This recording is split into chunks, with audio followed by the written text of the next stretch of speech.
मध्य प्रदेश के मध्य प्रदेश सचिव का बीजेपी पर आरोप। सियासी उथल-पुथल के बीच कांग्रेस का तंज।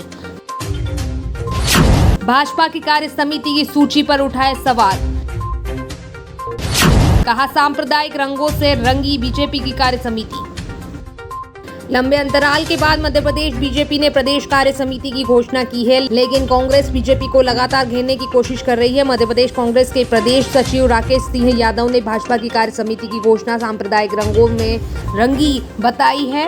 राकेश सिंह ने आरोप लगाया है कि भाजपा अल्पसंख्यक समाज की अनदेखी कर रही है। देखिए, भारतीय जनता पार्टी की कल जो कार्य समिति की घोषणा हुई है, वो कार्य समिति सांप्रदायिक रंगों से रंगी हुई है। एक तरफ भारतीय जनता पार्टी ये बोलती है कि हम सभी समाज के लोगों को साथ लेकर चलते हैं, सबका साथ सबका विकास, लेकिन इस कार्यकारिणी में, इस कार्य समिति में अल्पसंख्यक समाज को छोड़ दिया गया है। मुस्लिम समाज मध्य प्रदेश में लगभग 50 लाख के आसपास से ज़्यादा की जनसंख्या में निवास करता है। बोहरा समाज 1 लाख के लगभग है। मुस्लिम समाज से मात्र एक व्यक्ति को, तनवीर अहमद उज्जैन के हैं, उनको लिया गया है और उनको भी सिर्फ आमंत्रित कार्य समिति सदस्य बनाया गया है। बहुत आश्चर्य होता है कि जो भारतीय जनता पार्टी मुखौटा लगाकर वोट मांगने के लिए निकलती है और ये बोलती है कि हम सबके वोट लेंगे, सबका विकास करेंगे, जब संगठन बनाती है और जब संगठन किसी भी पार्टी का दर्पण होता है, चुनाव में आप किसी को टिकट दें ना दें, उसकी जीतने की क्षमता नहीं है इसलिए टिकट नहीं दिया, वो समझ में आता है। लेकिन संगठन में आप किसी भी समाज को काट दें और उसके लोगों को नहीं लें।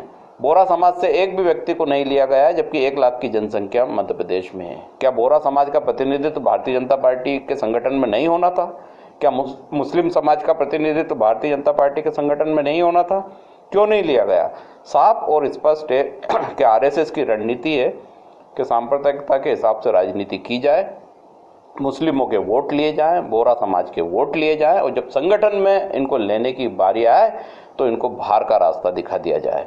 ये वही भारतीय जनता पार्टी है जो एक तरफ ये बोलती है कि हम सबको साथ लेके चलेंगे और दूसरी तरफ जब मौका आता है तो सिर्फ स्वर्ण जातियों की पार्टी बनकर रह जाती है। इससे साफ और स्पष्ट है कि भारतीय जनता पार्टी की पूरी रीति नीति सांप्रदायिकता पे है। इनका एक मुखौटा सामने लगा है और चाल चरित्र चेहरा सामने आया है। हाल ही में प्रज्ञा सिंह जी जो भोपाल की सांसद हैं, वो बार बार ये बोलती हैं कि शहरों के नाम बदले जाएं। मुझे तो लगता है कुछ समय बाद ये बोलेंगी कि भारतीय जनता पार्टी के जो मुस्लिम नेता है, राष्ट्रीय नेता हैं, जैसे शहनवाज हुसैन है, उनका नाम शिवराज हुसैन कर दिया जाए।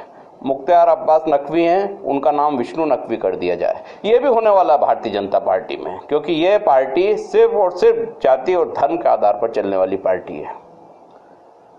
मध्य प्रदेश की राजनीति में लगातार घमासान मचा हुआ है। पहले हनी ट्रैप मामले में कमलनाथ को भाजपा घेर रही थी, लेकिन अब भाजपा अपनी कार्य समिति की सूची को लेकर विपक्ष के निशाने पर आ गई है। बहरहाल अब देखना होगा बीजेपी के नेता इस मामले में क्या प्रतिक्रिया देते हैं। Bureau report, good evening news, Indore.